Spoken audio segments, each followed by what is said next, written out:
Good afternoon. It's my pleasure to be here on behalf of the Association of Fundraising Professionals Greater Detroit Chapter. We're excited to support Development Day today, and it's my pleasure to introduce Viken Mikealian, CEO of PlanGiving.com.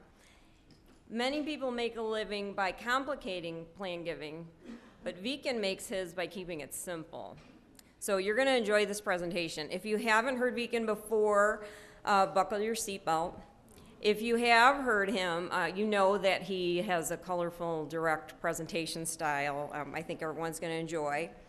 He challenges us to rethink how we communicate with the people that support our organizations. So you're going to leave here today with some great tips. So you'll be ready.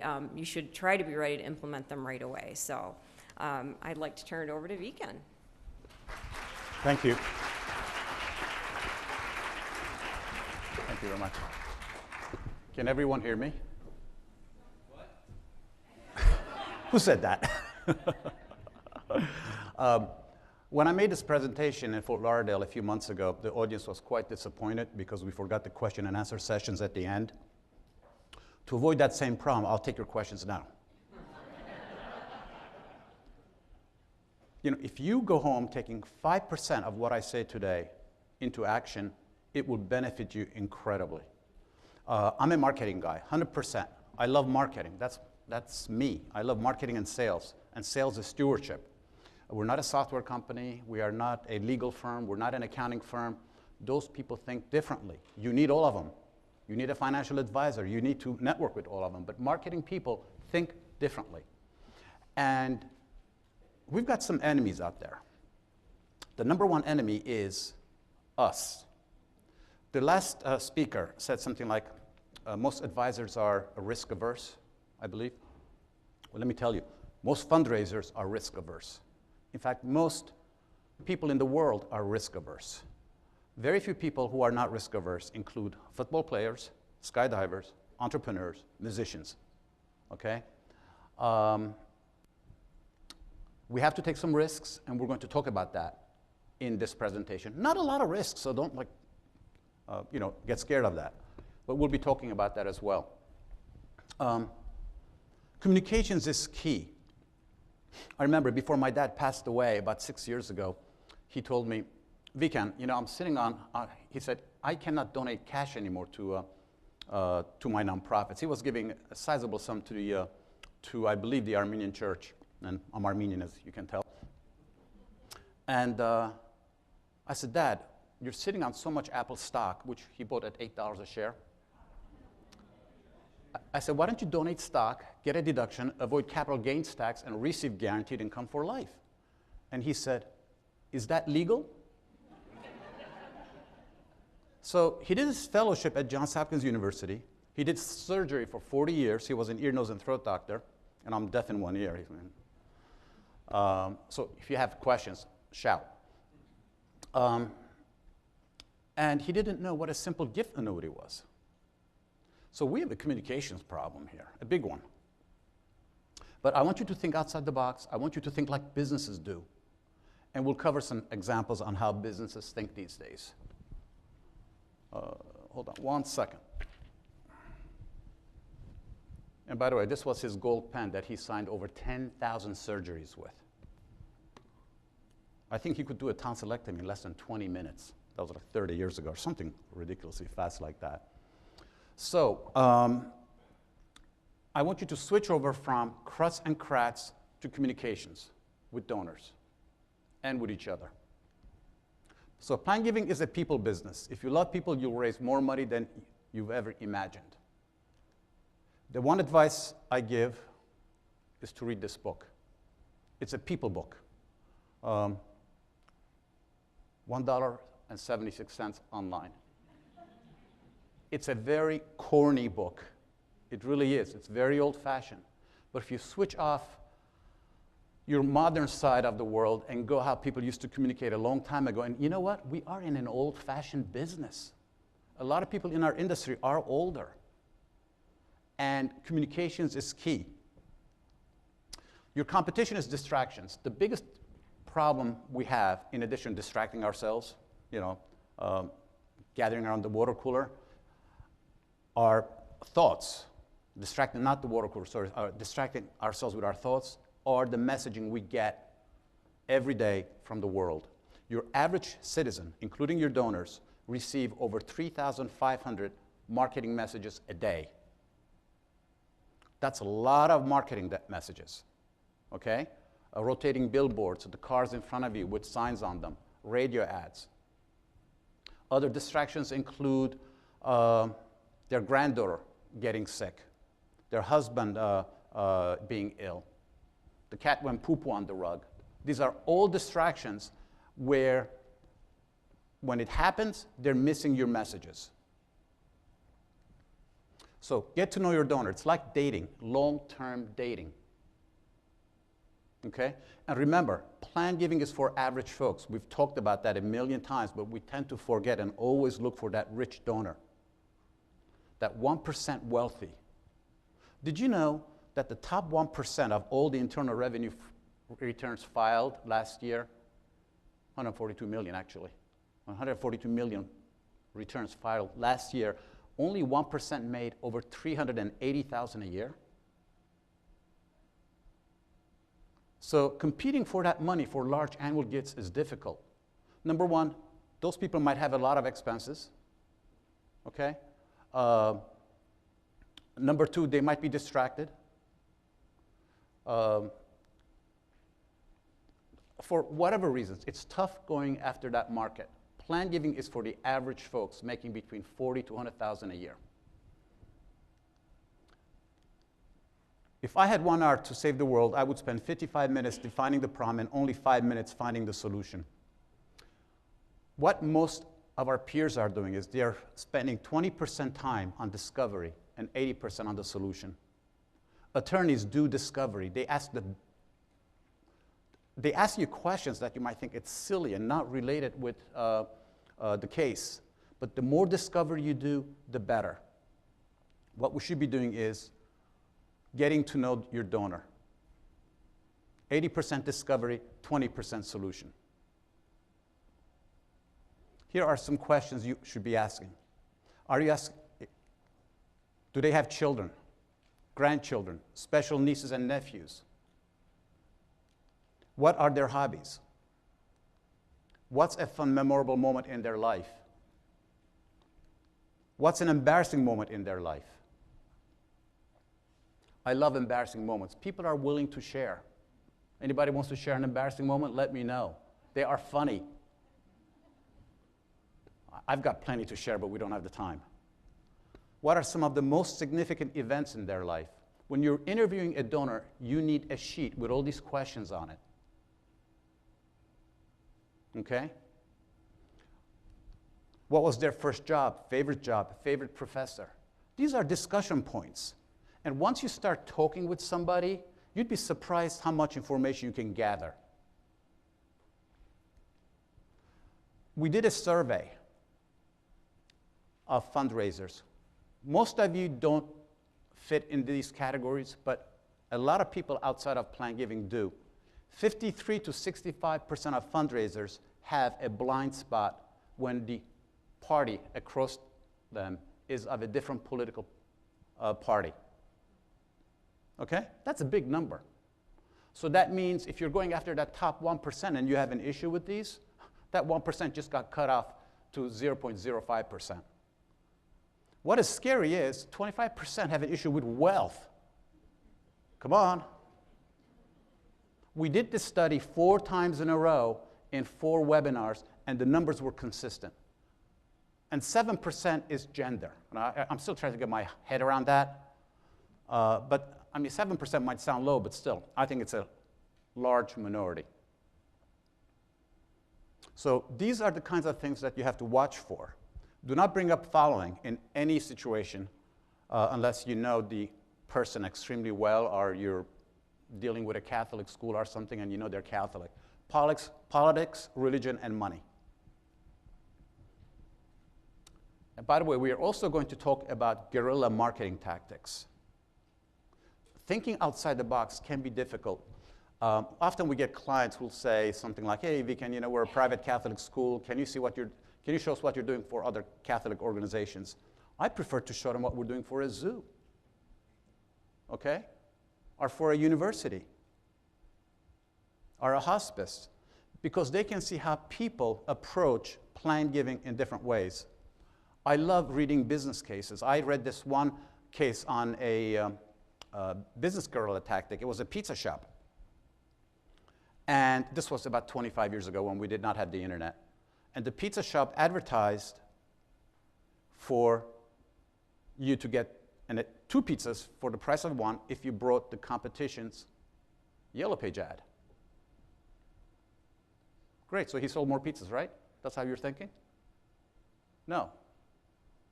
All the ads disappeared from the Yellow Pages. You see? So when was the last time you actually donated $10 to another nonprofit and followed their moves management? $10, just to see how they keep up with you, how they keep in touch with you. Are they good at it? Are you bad at it? You might learn new tricks. You just don't know. So first thing I tell you is stop telling the prospect we can't wait for him to die. Let me tell you, I know this sounds like I'm pushing the envelope, but I am not. My dad used to talk to me about this all the time, okay? This one faith-based organization sent out a postcard, and believe it or not, with the right amount of humor, it had great humor, and it went over very, very well. Hold on one second. It said, if you kick the bucket, we'll get your money. Some people complained, okay? Some people complained, but it had a among the few who did not care about it, they made a great pull. You need to polarize your audience a little bit. I'm not saying like this, but we are so risk averse, they are missing our message. Tom Ahern, a consultant from Connecticut, anyone know him? He has a great saying.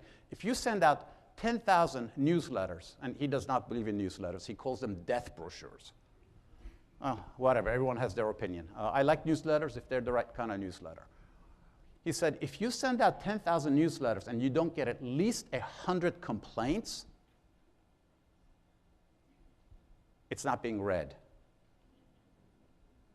When was the last time you got, I love when I get complaints. This woman called me up a few days ago and said, Viken, you have a typo in Plan Giving Tomorrow, our newsletter. And she was right, and she offered her services to proofread it.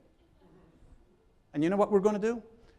The next issue of Plan Giving Tomorrow is going to say, this newsletter purposely has 6 typos. Whoever catches them all first will win $250. And God forbid, if you catch a 7th one, you'll win $500. It's a marketing ploy. When was the last time you pulled a marketing ploy? I'll give you an example of how to offend your prospects. Thomas Jefferson University Hospital, one of the large hospital networks in Pennsylvania, where my dad worked, asked us to do a bequest brochure. They decided to do the fulfillment themselves. So they came out with a cover letter, the envelope, they put the bequest in it. By the way, my advice is when you're sending out a letter, don't have it in closure. It detracts from the message. That's a marketing rule. A lot of us put all the kind of stuff that we think we should be putting. Studies show it's better just to have a simple letter, and we'll talk more about that later on. So this is a medical school. They addressed 20,000 envelopes to 20,000 doctors, all addressed as Dear Mr. and Mrs. Big faux pas, right? The first 7 letters were kind of sarcastic and nasty letters with $8,000 to $12,000 checks in them. I don't know how the heck this happened, and the mailing had an abnormally high response rate of 27%. Now, don't repeat this mistake on purpose, okay? But I think the main reason was the response rate was high because they had not done an annual giving for a long time at that moment, so that helped. So he was ready to send out a letter of apology, which he did not do, thank goodness, and everybody forgot about it. Let me tell you something, and I don't mean this in a bad way. Your donors are not going to remember your typo. They're not going to care. Americans have forgotten 911. They're not going to forget your typo, okay? They might send a nasty letter, it's there, it's done, then business as usual the next day. So, how are we telling the prospect that we can't wait for him to die? We're focusing on the benefits versus the features of planned gifts. Whenever you focus on the features of planned gifts, you're mentioning death.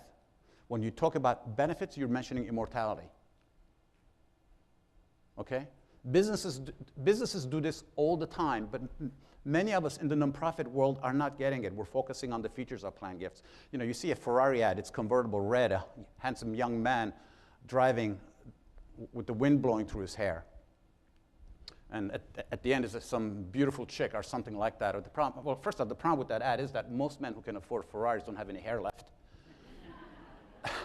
But they're focusing on the benefits of the car, not how the engine is made and put together.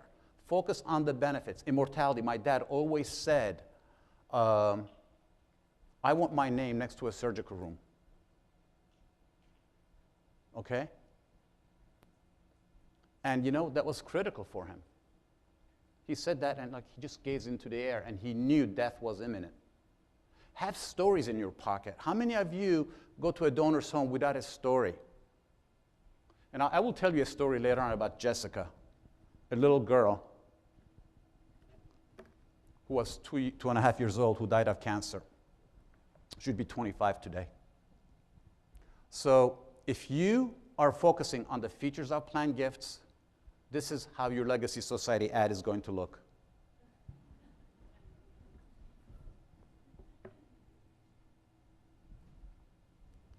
So, bequest, bestow, bequeath.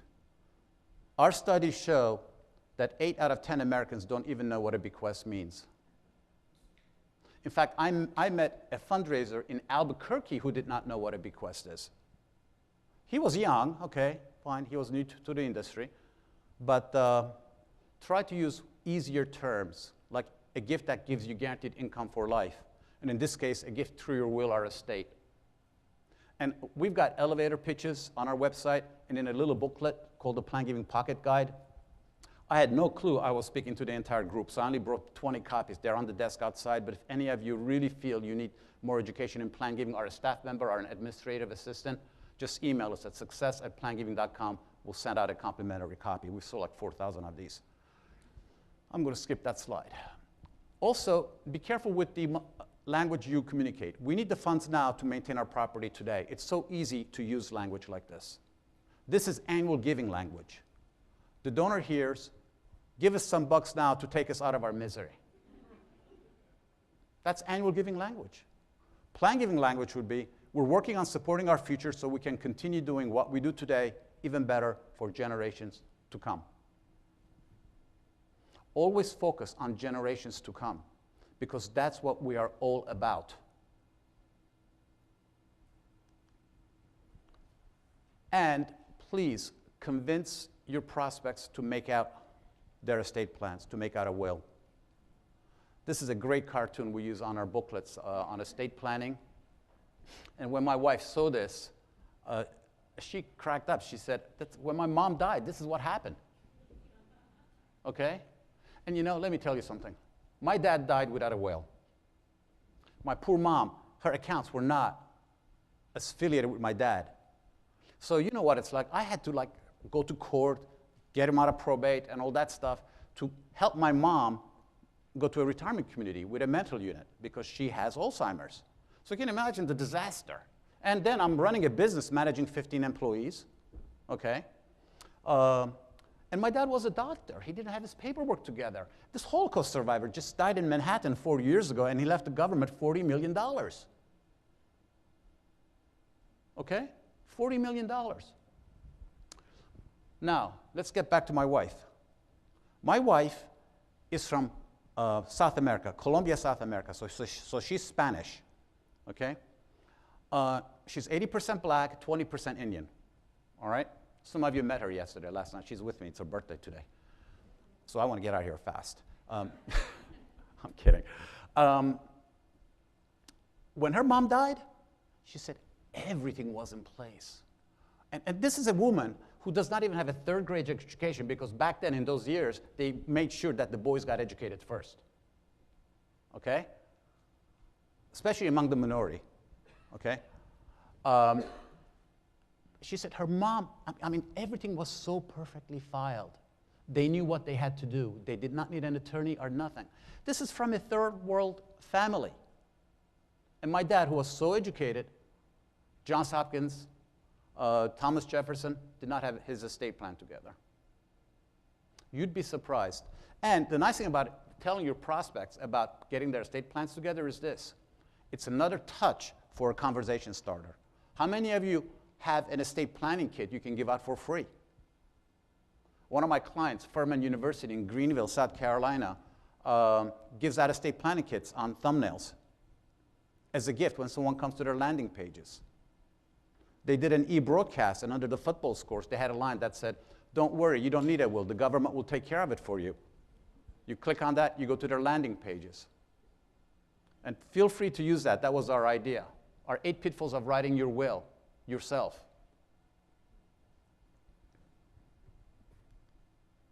25 estate documents you need to put in place. You have to have touching materials, okay? If you want this, go to plangiving.com/resources. You need to have materials where you can use it as an excuse to touch your prospects. Touching 21 times a year is critical. Now, you cannot touch each prospect 21 times, but you might have a billboard ad if you're a large hospital network, direct mail pieces, phone calls. Speak about phone calls, I'll tell you what a client of mine does in a second.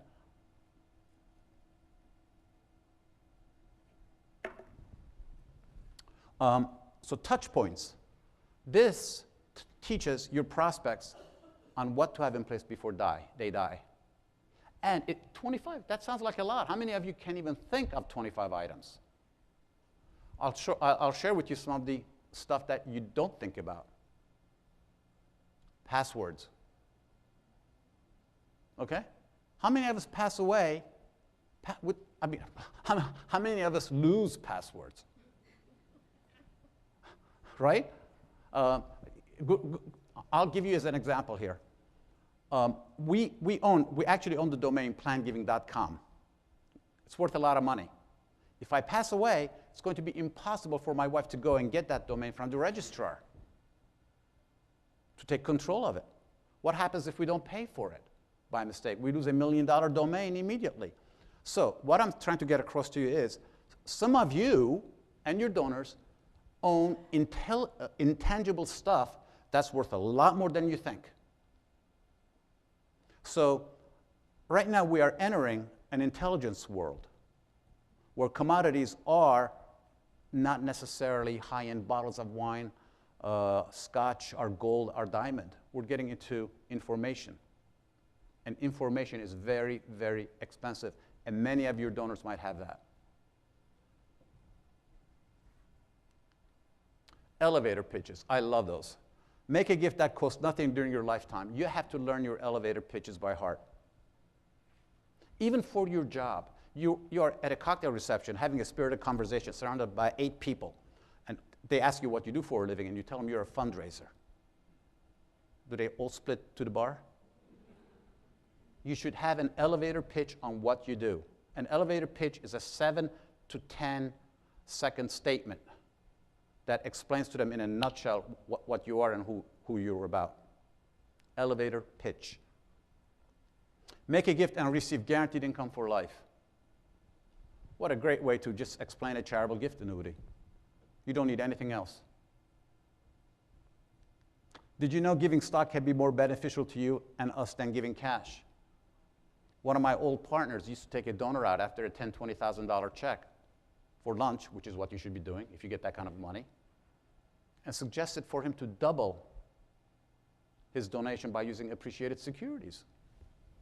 And often he got away with it. So marketing messaging. This is a real estate ad, which I got from Georgetown University, or George Washington. Look how creative it is. It looks like a broker's ad that says just sold, just gifted.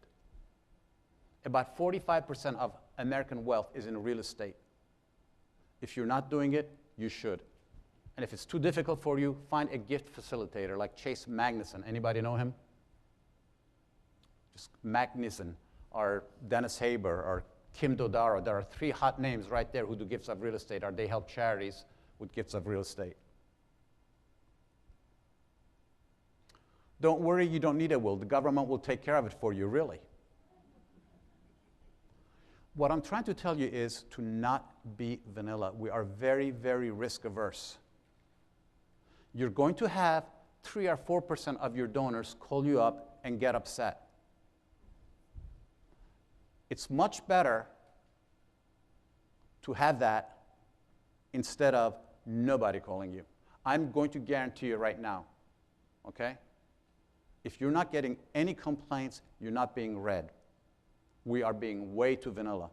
Now, here's another nice pointer about planned giving. Don't tell this to anybody outside of this room, especially the AFP people. Planned giving folks earn about 50% more than their non-planned giving counterparts. That's what our job surveys show. If you are good at what you do, I was just talking to one of your colleagues last night at the dinner. If you are good at what you do, you will always have a job, and you will always have a great job. The planned giving world is lucrative for you and for the nonprofit. Why? Easy. Planned giving is a proactive field. Annual giving is a reactive field. When you're proactive, you have to deal with a lot of people for giving you something that's going to happen in the future. Like, would you buy a car? I mean, would you want to pay for something that you're going to receive in the future? Absolutely not. That's why people have terrible retirement plans. You're 28. You're not thinking about when you're 60. Now, once you're 60, you're thinking like, what the heck was I thinking when I was 28? And let me tell you, it's so difficult to think like an older person. But once you're 60, all of us know in the room who's 60, I'm 62, we know what we did in the past. But when you're 28, it's tough to think like a 30-year-old, 40-year-old, 50-year-old. That's why a lot of younger folks are having difficulty communicating with the older people. But it's doable. You can be trained by yourself, by reading, by looking at other peers. It is doable. I had a tough time, but meeting with my dad a lot was doable. I mean, he helped me make it doable. Always get a checkup. Why not your will? This is a postcard used by a private Catholic school. As you can see, we're focusing on estate planning. Beneficiary designations are 95% of all planned gifts. 95% or 92 to be more exact. How many of you are focusing more on lead trusts, unit trusts, and annuity trusts? All those are good. You know, taking calculator courses and all that stuff is fine, but your first focus should be on beneficiary designations and people. Bring something special to the world. Make a gift through your estate that costs nothing during your lifetime. This is for a zoo. It can also be used for a children's hospital. The messaging is the same. The pictures can be different. By the way, if you don't have good photography, and photography is critical, use stock. iStockphoto.com is a great one. We use it all the time. I'm too young to make a gift. I'm saving for retirement. This was for a children's hospital. To be exact, it was for the Children's Hospital of Philadelphia, which I think is the #2 hospital in the United States. The #1, I think, is Seattle.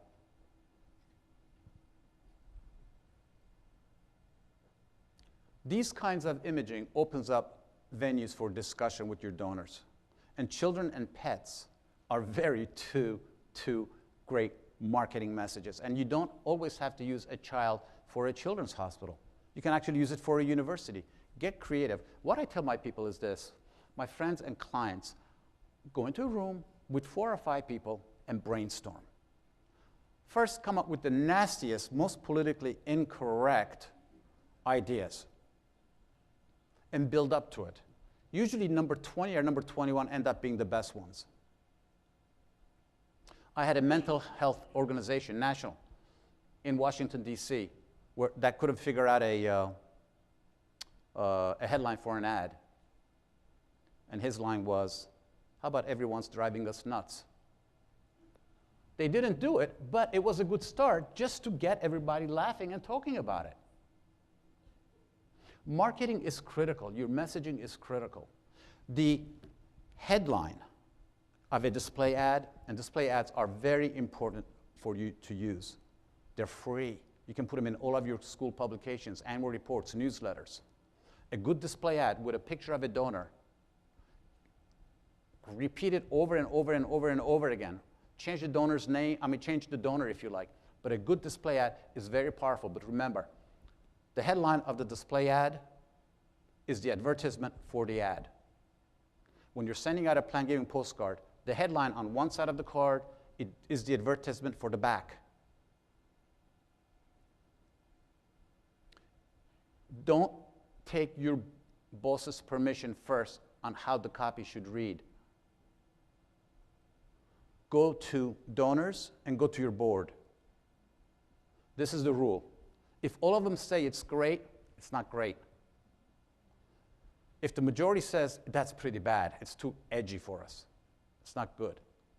But if 8 of them say it's bad, if 8 of them say it's great and 2 of them say no, go and run with it. Then let your boss know. You need a minority disagreeing with you. I do this in my advertisements all the time. Okay? And if you look at TV ads, not all the ads are on your side. I'm telling you, businesses do this very well. I was on I-95 in Broward County in Florida driving, and I see this huge billboard. Huge, very big billboard. That read, "Your wife is hot." The tagline read, "Because they did not use McPherson air conditioning." Down the road, there was another ad, months later. "Your wife is not hot because they use so-and-so, so-and-so." They got a lot of business because of this. Now, let me tell you, the next phase of this ad campaign was they started suing each other. So you stole our idea. I'll bet you that lawsuit was fake. They got in the news.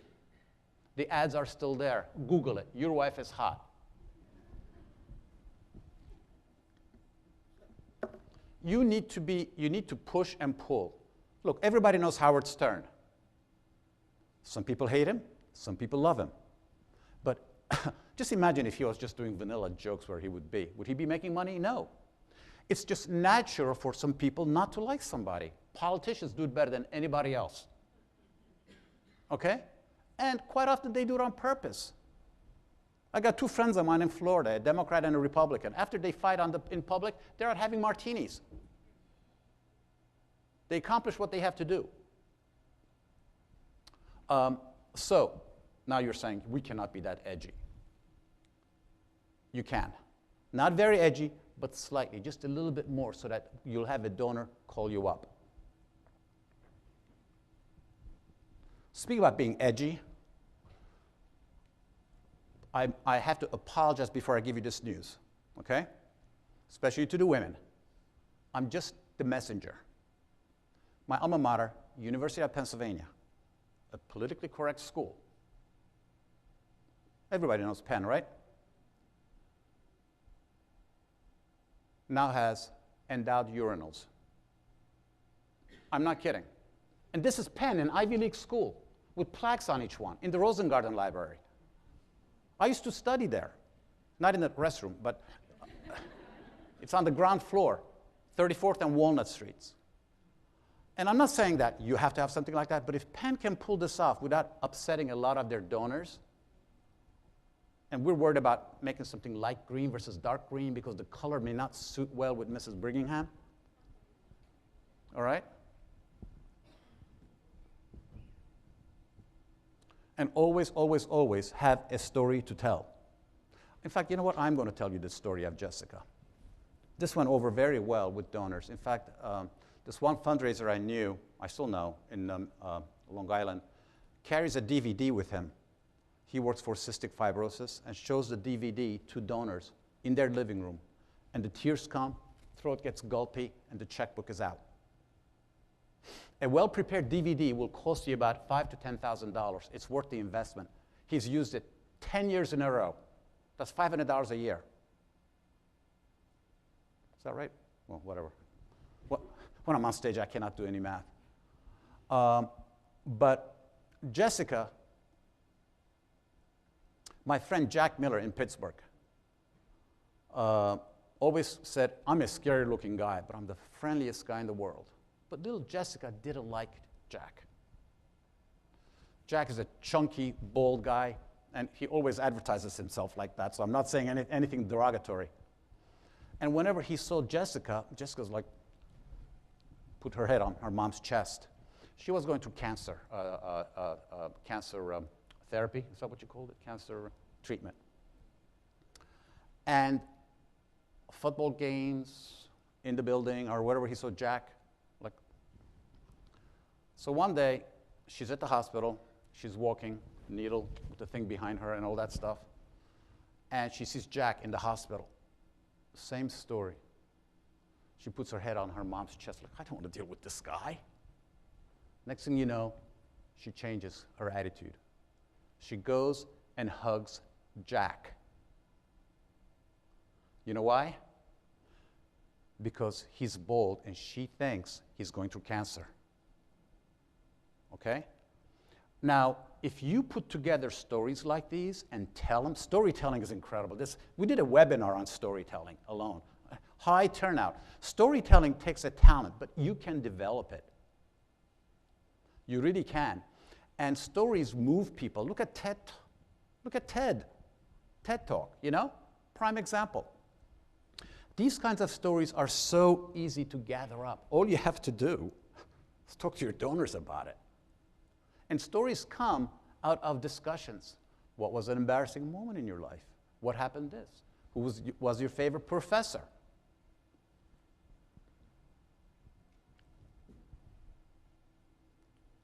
It's incredible the type of marketing gimmicks that are used in this nation to promote planned gifts, stuff you would never think about. A friend of mine at a Catholic university, I think it was St. Mary's in Minnesota, his voicemail went like, hi, this is Mike. To skip this message, press pound. Did you know you can make a gift that costs nothing during your lifetime? This is on his voicemail. How many of you, I don't know if I have this example in this set or not, we might come to it. If I do, I'll just skip it. Your signature line. You know, John Doe, or Jane Doe, Director of Development. Most people don't know what development means. Address, fax, phone, email, and then visit us at the foundation. They're not going to visit you at the foundation. They're not going to click on that link. Most people don't even know what a foundation is. So how about right under your name, have a little blurb, make a gift that costs nothing during your lifetime. Right under your name, and leave the rest in 8-point type below it. You need to get your message across. You need to market yourselves. And let me tell you something. Marketing people are the highest paid people in this world. They really are. If you look at the sales bell curve, all the way at the top, small amount of people are salespeople because they know how to market themselves. All the way at the bottom, the 20% are salespeople. So if you want to be at the top, you need to know how to market yourself. For example, don't ever have an attorney write your content for your marketing pieces. Attorneys are for law. Don't ever use an English professor. One of my clients took our content to an English professor, and he rewrote the whole thing, made it twice as long. It's not going to get read. You know, we had to be, you know, we couldn't criticize them because they didn't want to insult the English professor, and we didn't want to insult the client, so here goes $5,000 worth of mailings without any returns. And then we get blamed for it. Work with marketing people. They think differently. You know, my dad, here's a comment everybody, many of the elite top and high-end charities use. I mean, here's an excuse. We cannot talk like that to our donors. They're very sophisticated. Your donors are not sophisticated. I'm telling you this right now. I don't care whether you're Harvard or the SPCA around the corner. My dad used to watch reruns of the Lucy Show, and his favorite hobby was growing his tomatoes. And I will tell you, I will prove to you why your donors are not sophisticated. The same person who's giving to Harvard is also giving to your local SPCA, and your local SPCA is nowhere near as sophisticated as Harvard is. And we work with Harvard, all right? And they don't have a highbrow attitude. Some of the other schools, yeah, they do. Get away from that highbrow attitude. Be simple, straightforward, and memorize your elevator pitches. You really should. I mean, you should like know this stuff in and out. It should just come out of your mouth like that. And use humor. Have some canned humor. One of my favorite humorists is Rodney Dangerfield. I love that guy. How many of you guys like him? Huh? How many of you hate him? My favorite line is, I went to a boxing match and a hockey game broke out. I find that very funny. I read that every night for like a month, and I kept cracking up every single night. Call me a nerd. I like very strange comedy, like Mr. Bean. Yeah, Mr. Bean in the church or at the dentist, that's another great one too. But have some nice canned jokes in your arsenal. You know, cute stuff, corny stuff. You know, and use it at the right time, because the right line at the right time, and you don't have to invent it, okay? Many of my humor is borrowed from other people, except the one on the FAQs at the beginning of the session. That was mine. But anyhow, just keep that in mind, humor. Humor is critical. If it's between Uncle Sam and my favorite hospital, guess where my IRA will go?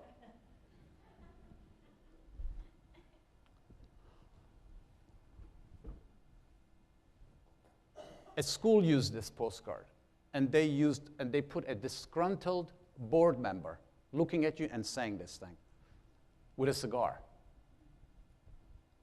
Okay. How politically incorrect can you get? The guy looked scary, but everybody knew him, and they knew he was not a mean person.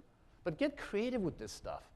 Get into a room, close the doors, get 2 pizzas, and just come up with marketing ideas.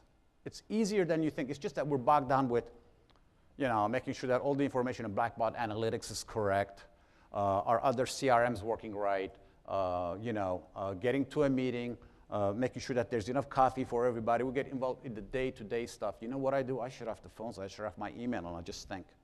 And I write articles. Our Plan Giving Tomorrow newsletter is great. It's going to have an article on learning something from the dating industry. Okay? If you Google Plan Giving Tomorrow, not Plan Giving Today, big difference. Plan Giving is about tomorrow. That's the name of our magazine. And it comes out in print. If you want to be on the mailing list, just email us success@plangiving.com, and you'll get a nice, fresh 9x12 copy in the mail. I love this one. This is a gift annuity ad. It's okay to be selfish when you give. Did you know you can make a gift and receive guaranteed income for life? It's called a gift annuity. You know, if you're a Jewish organization, you can tie this around the foods. You know, have your cake and eat it too. I think it's latkes and eat it too, or something like that. But anyhow, just tie it into the culture of your organization. Another card that said, a guaranteed paycheck for life? What's not to like? Was a very young, sarcastic man. They can use that. Some of you cannot, so come up with something else. Use what's proper in your culture. I've seen child support services send out postcards with the pictures of extremely ill children, some burnt. And this person said, oh, that's disgusting. I can't believe they're sending that out. Well, their constituency doesn't find it disgusting. You have to be non-judgmental and realize that the most important thing in any mailing campaign is your audience. So if you're sending those cards to people who are, to a constituency that's supporting completely something else, it's not going to pull. Number one effect in any mailing, the number one thing that's going to have the highest effect on your returns is going to be sending it to the right constituency and sending it to donors who have given to you over a long period of time. That's number one. And following certain marketing principles in direct mail. For example, if you're just getting into the plan giving business or you plan to do something hot that year, for your hottest prospects, and most of us have no more than 500 to 1,500 prospects, if you take the hottest prospects into account, make sure you send out a solicitation letter with the envelopes handwritten. And there are many marketing rules that we have to adhere by. Now you're going to say, you know, for 1,500 this doesn't matter. You know, for a national publication it might. But studies done by, guess who else? National Enquirer, okay? Showcase the following. Handwritten envelopes get opened up faster.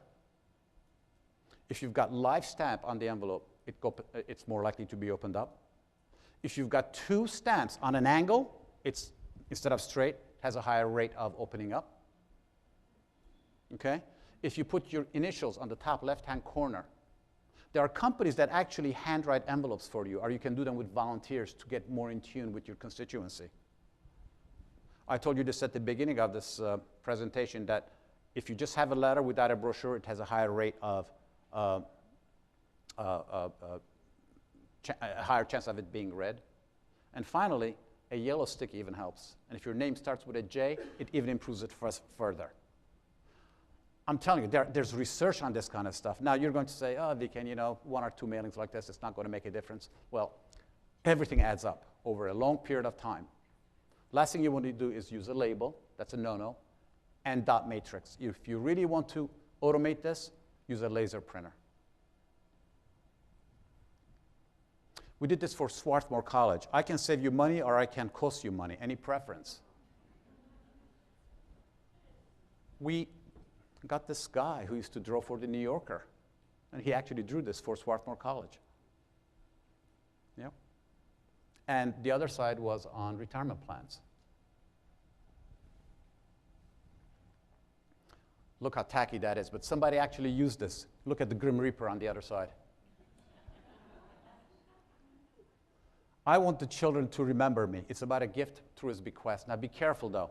Some of these pictures, he looks like a Viagra man, okay? This is stock photography. I advise you to choose your photography carefully so you don't see them on billboards. And you can do that when you buy premium stock photography. So instead of $10, you're going to pay $100. It's still not a lot of money. Leave your mark. Share life with others by leaving your legacy. Some people got offended with this card because it's scary looking. If you're sending this out to the constituents of Philadelphia Children's Hospital, it's not scary looking at all. I remember my days at Penn State when I used to chase Molly around the corner room until we got married. Now that Molly is gone, the corner room is a famous bar. So they will remember that. At University of Pennsylvania, it's Smokey Joe's. And I have memories from Smokey Joe's. Since I joined the Penn State team, I have never missed a game, not one. You know, it touches the heart.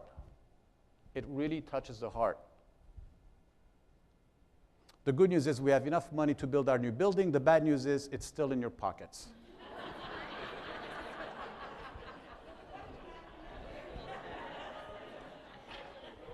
This can be used for a children's hospital, a Jewish charity, the zoo, or whatever. If you have any questions, please interrupt me.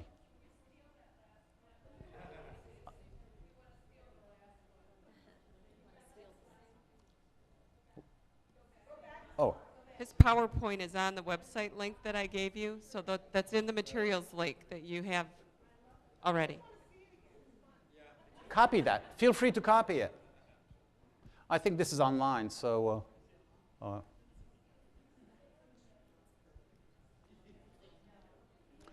look at this one. Be the rich, eccentric relative you wish you had. We used this twice for 2 retirement communities.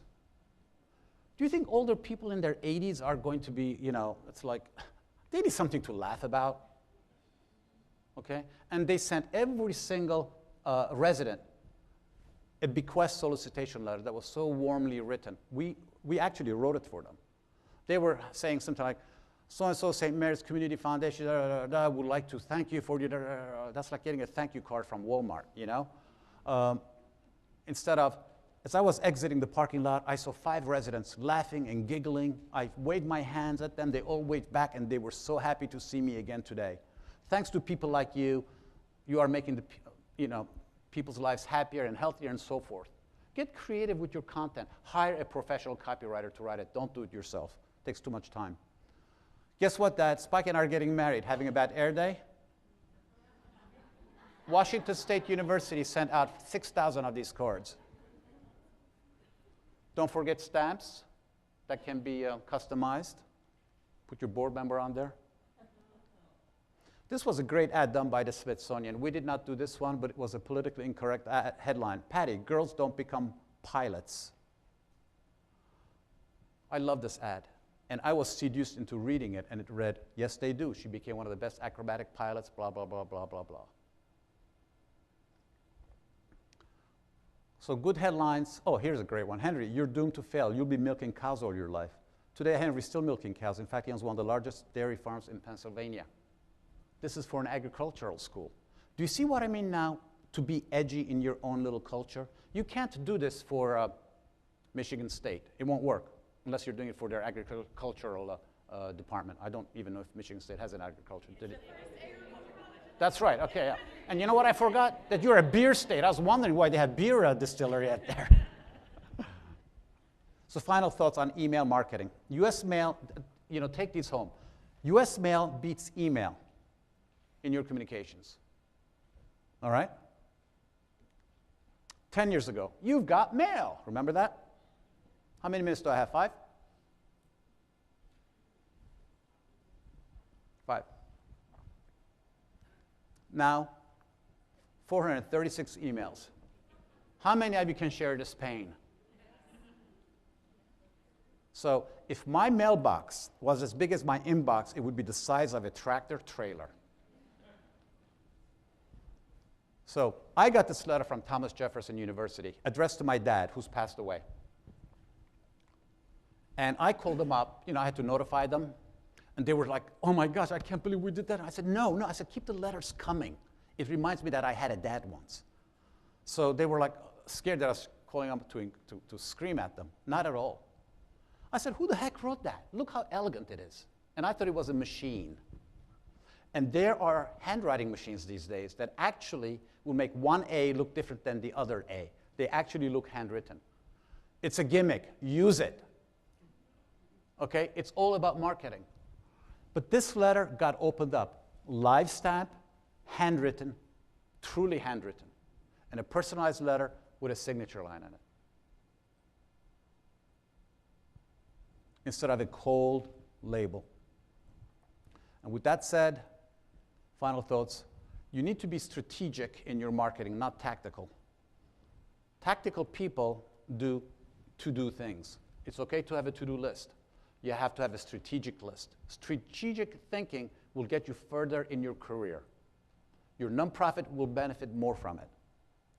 Shift your focus to the donor and not the money.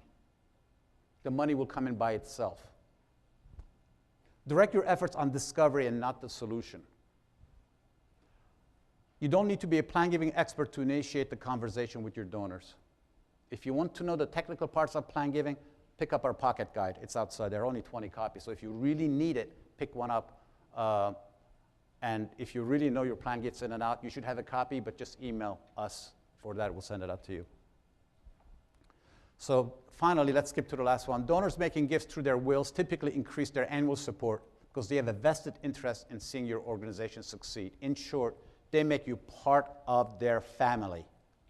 That's why their annual support will go up. Studies show this over and over and over again. So if you get any kickback from the annual giving department, give them that last little stat. Well, listen, guys, you guys are a very attentive group. I love you. Thank you very, very much.